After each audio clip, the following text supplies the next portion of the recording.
grabe init. Grabe init ng panahon. Ko yung mga halaman na naman mamamatay niyan. Nilagyan na nga ng payong ng amo. Ayan, para yung mga halaman hindi mamatay. Ayan, ang gaganda pa naman ng mga bulaklak.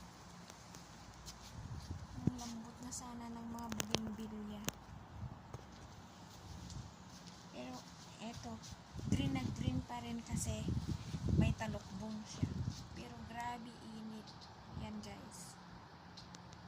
Diba? It's 45 degrees. 10 a.m. pa lang.